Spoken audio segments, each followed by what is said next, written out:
Now, let me introduce our next speaker for today. She is Ms. Amarjeet Kaur. She has done her master's from Delhi and then joined the Wildlife Institute of India, where she first worked on conservation and migratory study of Amur falcons in Nagaland and Manipur. In 2019, she joined Wildlife Institute of India for her PhD as a DST Inspired Fellow. She works on a long-distance migratory bird, barn swallow, a summer visitor to the Indian Himalayan region. For her PhD, she focuses on understanding the species distribution across the Himalayan arc and also the influence of weather on the migration timings of these birds. She is also looking at the nesting ecology of barn swallows, exploring their close proximity with humans and then the genetic differences among populations breeding across the Himalayan region. Ladies and gentlemen, please welcome Ms. Amarjeet Kaur. Thank you so much for the introduction. Good evening, everyone. First of all, I must say it feels so good to be here with such an enthusiastic audience and talk about our dear species. So, I am Amarjeet Kaur and I come from Delhi. So, I will start with my family. So, I am from Sikh background and since childhood, I've been seeing this portrait of 10th Guru, Guru Gobind Singh Ji, which I have been seeing this bird, raptor, with him, along with him, possibly a hawk or a falcon. There are different situations where we see it as a falcon or where we see it as a hawk. But since childhood, there was this thing, okay, so there is this association with birds or maybe animals. And as I moved on, as I started my journey to other areas, and I see whole across our India, we see a lot of people recognizing certain kind of animals or other species with their religion or with their culture. Here, standing in West Bengal, you all must know the barn owl is revered across the landscape and people consider them very lucky or prosperity that they bring to their houses. There are some species that bring regional connections or global connections. And then we move on to a region called the Indian Himalayan region, where there are barn swallows coming every year in summer to nest in people's houses, to be close with them, where people await their presence, their incoming to their houses, and that's why across the Himalayan arc they are considered as the god bird of the Himalayas. Next slide please. So barn swallows, the scientific name itself says Hirundo rustica. Hirundo means any swallow bird, but rustica means the bird of the country. So earlier the barn swallow used to be called as common or house swallow, because everywhere, not just in India, but everywhere across the globe, the bird associates with humans and it comes and nests in their properties. That is why common or house swallow. And this is the global distribution of the bird, where the yellow region shows the breeding distribution of the bird. So across the northern continents, these birds migrate and nest in the summer season, and like the Amur falcons, they come down to the southern hemisphere to spend their wintering season. Therefore, wherever this bird goes, there is a cultural significance. Starting from the Asian countries, Japan, these birds are considered to be a symbol of good luck. In China, they are considered as messenger of spring that bring happiness and good fortune. In Russia, they are simply called the god bird. And then we come to Israel, where they consider these birds to bring autumn in their homes. And Egypt, again, the sun god. And then we move to Greece, where they celebrate this particular festival called Helidonismata, where they welcome the return of the swallows by celebration of spring, where children gather up and they literally celebrate. While I was exploring for this, I found out that these people in Greek mythology, they consider these birds to be very lucky. And again, in Americas and Mexico's, these birds are considered harbinger of spring, summer. But what's happening in the Indian Himalayan region? are we also considering them with something? Is there any cultural significance? So I started my journey 4 or 5 years back, following the footsteps or the flights of barn swallows, starting from Kashmir, Himachal, Uttarakhand, North Bengal, Sikkim, and then also in the northeastern hills, Manipur. So everywhere I went, I found a new story. I found a very close associations of humans, how they consider these birds to to be literally the part of their families. So we moved to Kashmir, and these birds are known as katij. In their houses, in their open window brick houses, these birds come and nest inside their houses. They put their mud, the mud-shaped nest, the cup-shaped nest, built with mud, and they attach that nest to the walls of the houses. And still, till now, all the old buildings in Kashmir, in Srinagar Valley particularly, these birds are welcomed every year and they nest here. And interestingly, here in spring, we also see one more interesting story. While all the tourists are busy enjoying the shikara ride and also the houseboat, what we observe, barn swallows using this opportunity also, the houseboats being still, give them perfect substrate to put their nest on. So what I found, under the beams of the houseboats outside, near to the water, they are nesting there also. And I hope when the tourists are going there, they pay attention to these birds living next to them. And here in Kashmir again, because these birds, katij or ababil, in Muslim culture, these birds are known as ababil because they have a mention in the holy book Quran. And then we come to Himachal, where these birds are called Ram Chidiya, or again a lucky bird. They also consider this as a sign of prosperity. And then we come to Uttarakhand, where we have two stories. In western Uttarakhand, we call it Dev Chidiya, symbolizing a chidiya which comes and nests in Dev Bhumi or Uttarakhand. And then come to eastern Uttarakhand, we have Gautai or Gotali.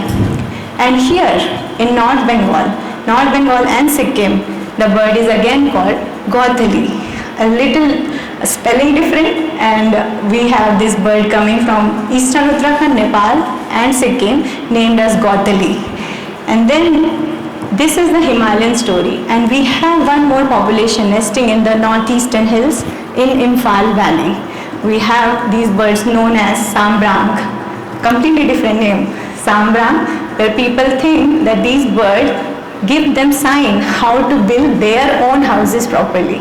Look at our nest and learn and build your houses. So Sambrang, helping in building houses. And there again, these birds are considered Lakshmi. So while we were talking about Amur falcons and how we think people of Nagaland and Manipur, they just kill everything, and it was a challenge and a beautiful story of conservation of Amur falcons, there is an interesting story of barn swallows staying inside people's houses there itself and enjoying that atmosphere.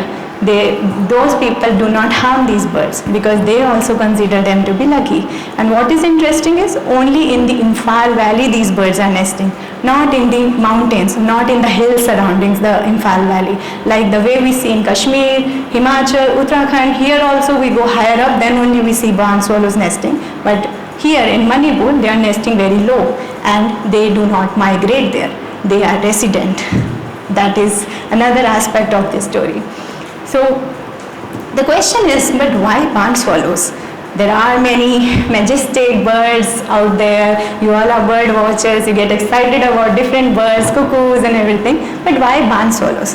So in recent years, in European countries, we see about 50% of decline in the barn swallow populations because of the reasons such as changing in farming practices, changing in agricultural styles, changing in the infrastructure of the buildings, and also due to climate change. Because the species responds to the changing of weather patterns, it is highly affected by the changing in climatic patterns. And in Canada itself, in one single decade, they have found 76% of decline in these populations.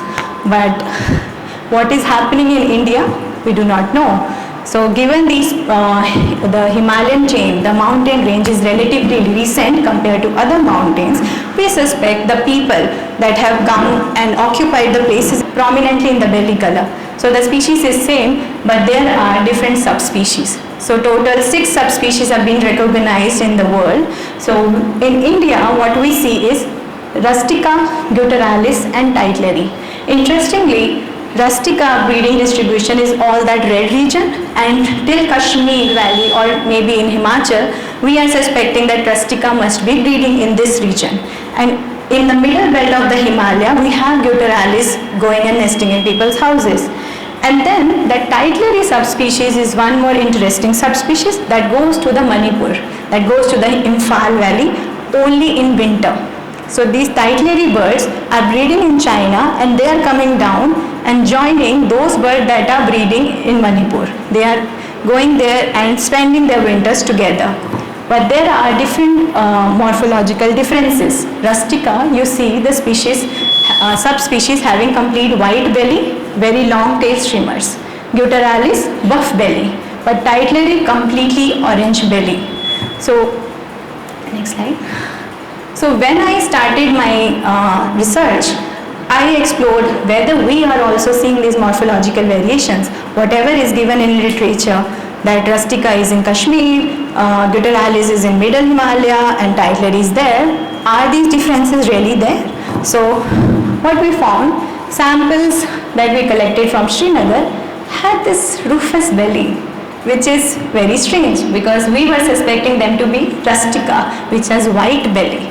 But you notice there are very long tail streamers. So this could possibly Rustica or Gutteralis, we don't know. And then we go to Uttarakhand and we find this, again, buff belly bird, that what we were expecting actually. Then we come here, the population in North Bengal, and they seem to be again buff belly. And then we have populations breeding in Manipur, completely rufous and with very short tail streamers. So what is interesting is, although morphologically we see there are some differences, but not really prominent as the other scientists have described in other areas. But how variable are these populations, and do they really represent the 3 different subspecies that we know from India, or could they possibly be mixing together? Because we are seeing complete rufous, little rufous, so are they also mixing together? And that's what I am trying to find out in my study. So this is the map where I sampled the nesting locations of barn swallows across the Himalayan arc. And in Uttarakhand you see a lot of locations because I invested much time here in sampling. But this is the overall map of barn swallows nesting across the Himalayan arc. And so the question is, why nest only in the Himalayan region, that too in the middle parts of the region, not everywhere? Why not everywhere? So what is dictating their breeding distribution? Is there any role of elevation or slope possibly be? Or are these populations adopting any certain climate niche? Are they not going anywhere else because there are habitations otherwise also? And what is the role of housing infrastructure? So coming to the housing infrastructure, we see they are not choosing just a secluded house.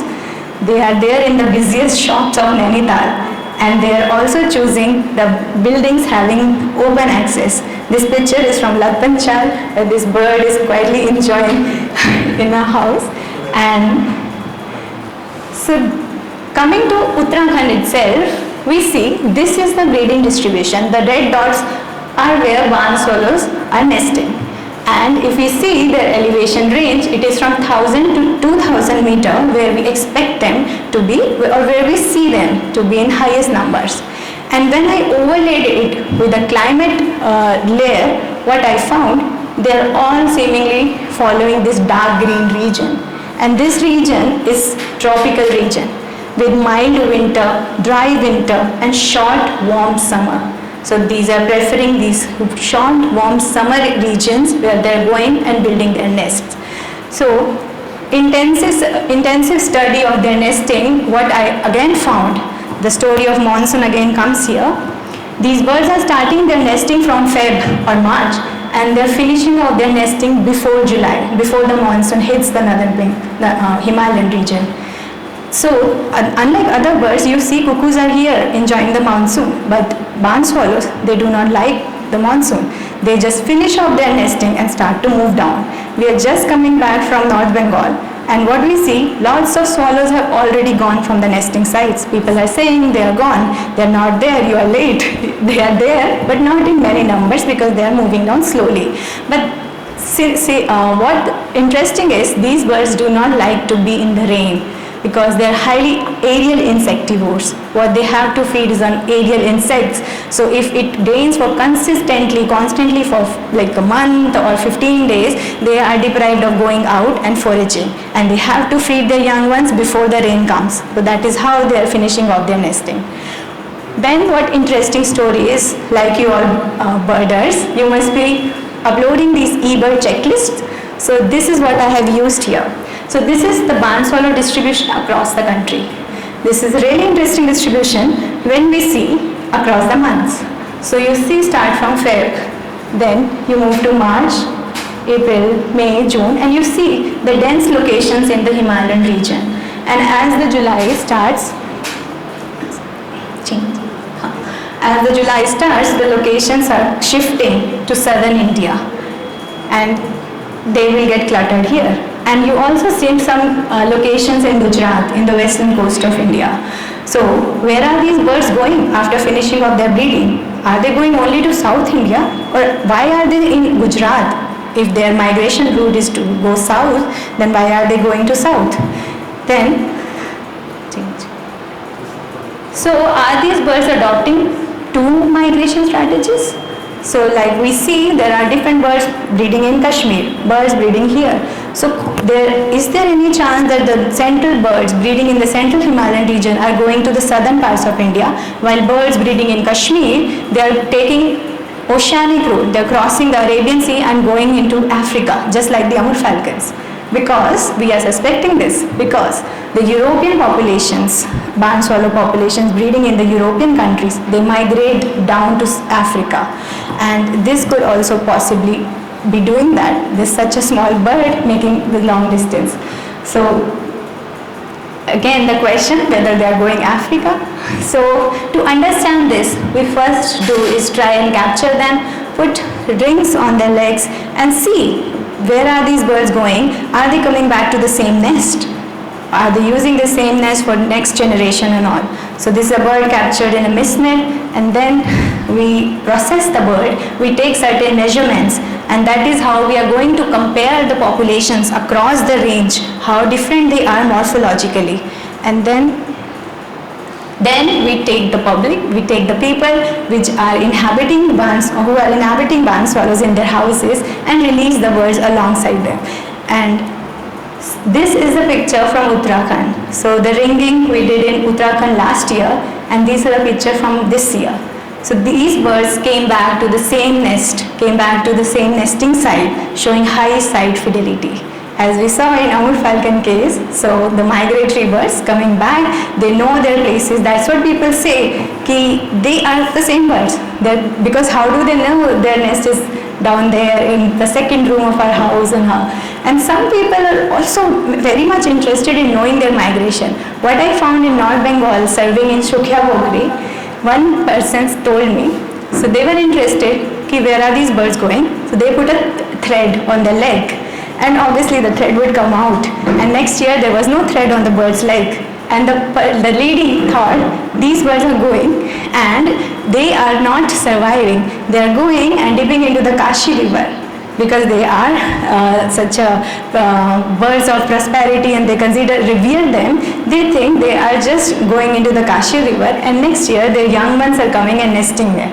So people are curious to know where these birds are going, and they think, some people think they are coming back, some people think they are not coming back, their young ones are coming back. So the ringing effort is the one effort to tell people whether their birds are coming back, whether their young ones are coming back. And it is important for my research also to understand these birds, because the next plan is to tag them, tag these birds. As Dr. Suresh already mentioned, these birds are very small. We cannot put that satellite tag that we put on Amur falcons. So what we need is geolocators. And for geolocators, again, we need to capture these birds next year. So by putting the rings, we are sure these birds are coming back So we can now put the geolocators and expect to get the data and see where are these populations going and whether they are really going into the Kashi. So this is the video which is from Kashmir in a house where barn swallows were nesting and releasing that bird with the kids of that house. So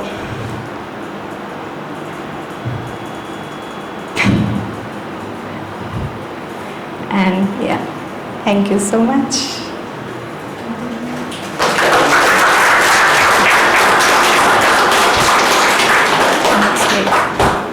We'll take some questions.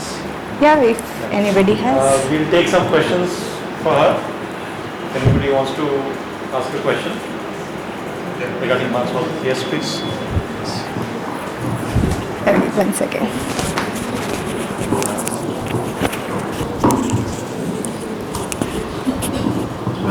Ajif again, ma'am. While I understood that the swallows prefer the Himalayan range, but later you showed that they migrate to the tip of South India, Right. especially in November, December. Right. So, do they migrate between Himalaya and South India? Right. That's what. They do, Okay. yeah. So just like the Amur falcons tracking the resources. So when they are in the Himalaya, it is the summer season. They get ample amount of insects. And when it is cold here, no insect activity. So they tend to move down in the summer region where they get again insects. So yes, they do migrate. Yes. There's so many birds. What made you choose barn swallow to do your research?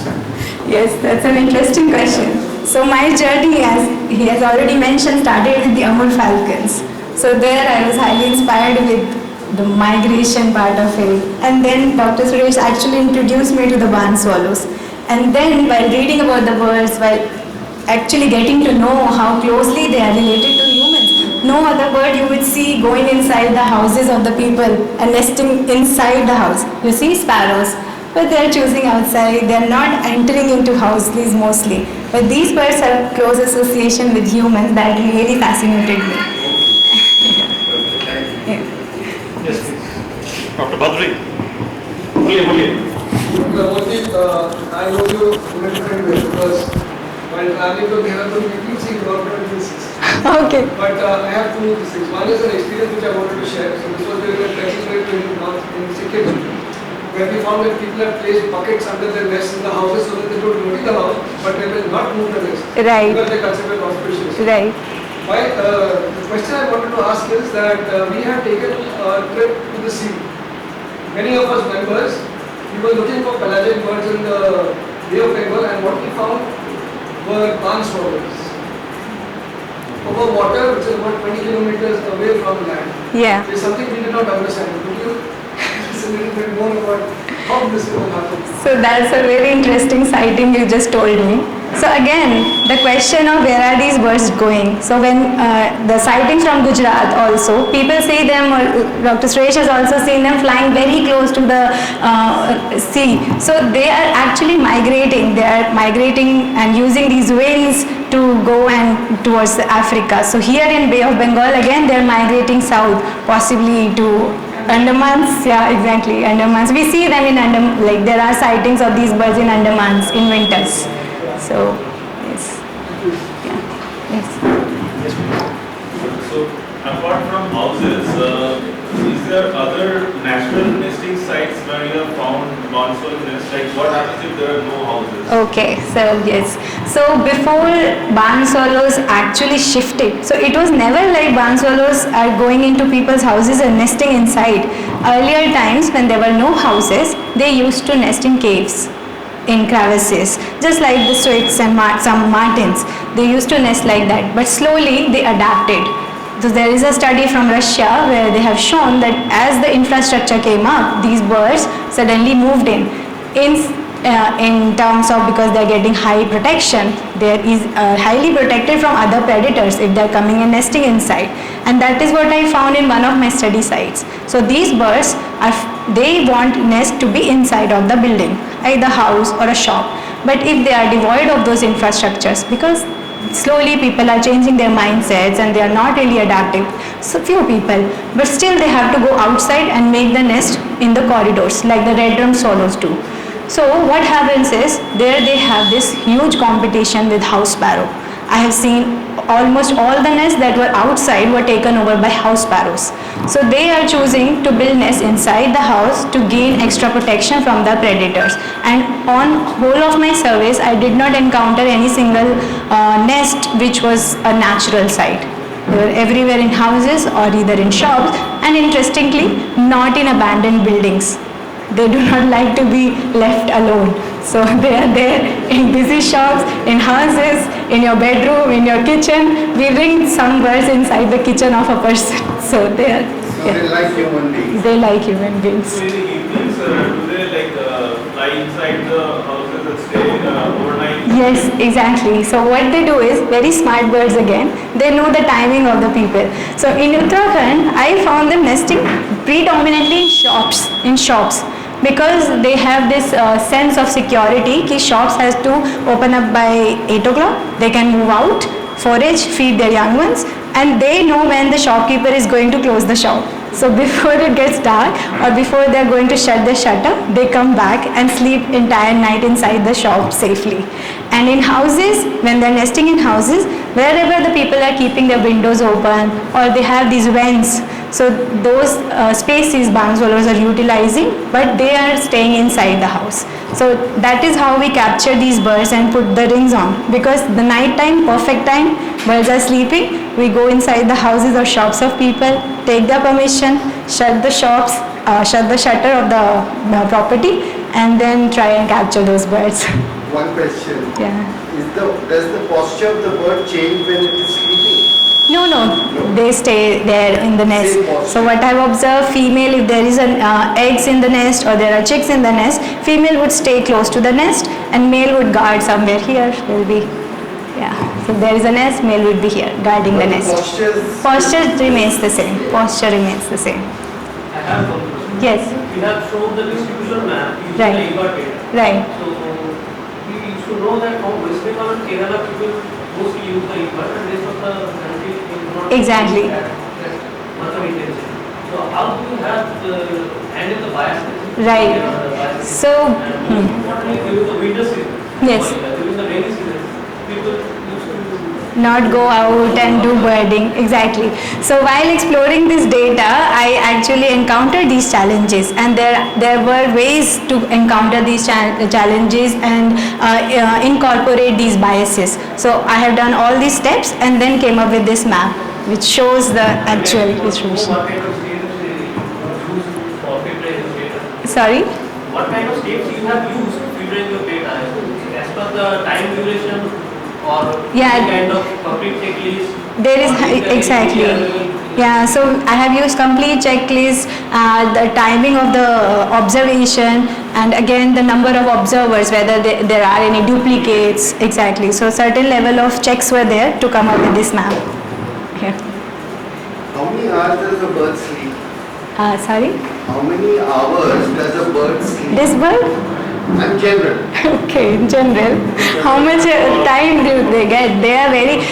So interestingly, in some of the houses and shops, people would say, these birds annoy me so much. Every morning, 4 o'clock, they'll cha cha cha cha, open the door, I want to go out. So that's it. As the sun rises, they are, As the sun rises. yeah, they go out. Yes. From like Suresh has studied the droppings of the falcons to find out what they fear. Right. And we got a similar study. Exactly. And like the flamingos change color when they eat certain food, is there a correlation between the color of the swallows with their diet? Okay, interesting question. Yes, I do have collected the feces of these birds. They do not regurgitate or vomit out the undigestible material, but they eventually, that the way you found, people have put cardboards under the nest to take care of that mess. So I picked that mess up and again observe it in the lab, and I am also looking at their diet. So I'm trying to see how diet differs from Kashmir or some sites. So one of my site, Nainital, a huge lake is there, and other site in Kempty, which is a semi-rural situation. So how the diet differs from this region and how it is affecting the nesting success of these birds. So I am looking into their diet as well. So sorry, what was your name? So color of these birds is not related to the diet of. So that color is the genetically it has come into the individuals, and which I am exploring through taking blood sample, small amount of blood sample from these birds, and I am going to undertake a genetic study to understand genetically how different they are from each other. Yes.